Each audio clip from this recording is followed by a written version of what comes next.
So what is China's relationship with Arab countries, and how has it been impacted 5 years on from the Arab Spring? I talked about this with former U.S. State Department spokesperson PJ Crowley.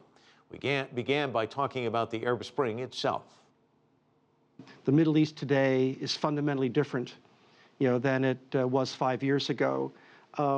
Just about every country in the region has been affected in some meaningful way, obviously some, very profoundly.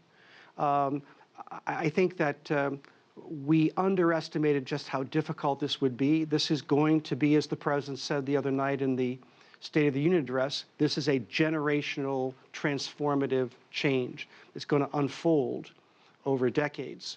And as we have seen in a number of countries, there will be step forwards and there will be step backwards. Progress will not be linear. But when you look at a place like Libya, I mean, it's a mess now. Sure.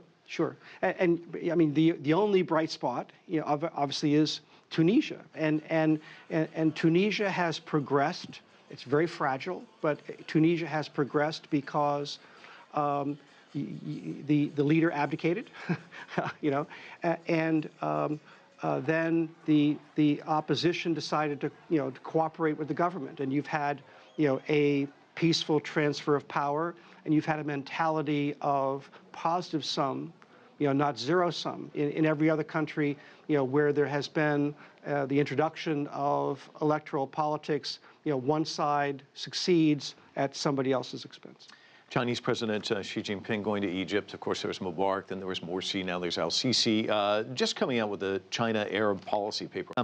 Talk to me about the potential there between this relationship, and how is all of the changes going on in Egypt, how has that affected the relationship between China and Egypt? Well, I mean, as the paper reveals, there's always been a significant relationship, economic relationship between the Middle East and China. So restoring some of those ties will be useful. I mean, obviously, to a large extent, the solution to the Middle East, the solution to the challenge that we see, in governance and tolerance and so forth, is in fact economic.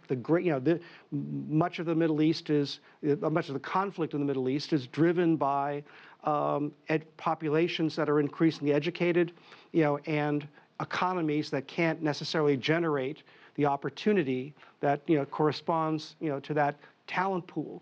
So if China, along with other countries, can find ways to invest and create opportunity, create jobs in the region, then that will be very, very important to stabilizing the conflicts that we are currently dealing with. One final question about the Arab Spring. I remember I was in Beirut talking to somebody, and he said, having the capacity to go out in the street and protest and create change is not the same as being actually in government and making sure things do go well.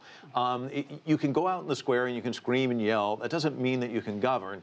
And he had a very pessimistic view about what was going to happen with the Arab Spring. I think today he probably would be in the affirmative. You said we've got to look at this long range, 5, 10, 15 years out. Do you think that this is still in an evolution? Do you think that we're going to see another Arab Spring perhaps 5, 10, 15 years out, or are we still kind of in that phase? Well, I would argue the Arab Spring hasn't ended. You could see, for example, in Egypt, you did have a real revolution, but those that were driving the revolution could not translate that energy that we remember in Tahrir Square into political structure and influence to be able to compete and govern. They wanted change, and they actually weren't interested in governing.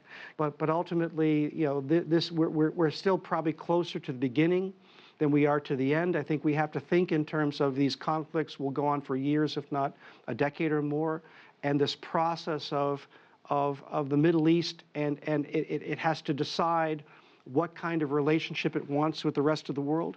In some cases, driven by the perverse vision of the Islamic State, what kind of relationship will they want with the modern world? These are all the struggles that will be playing out, for many years to come. PJ, always a delight talking to you. Thanks so much. Pleasure, Mike.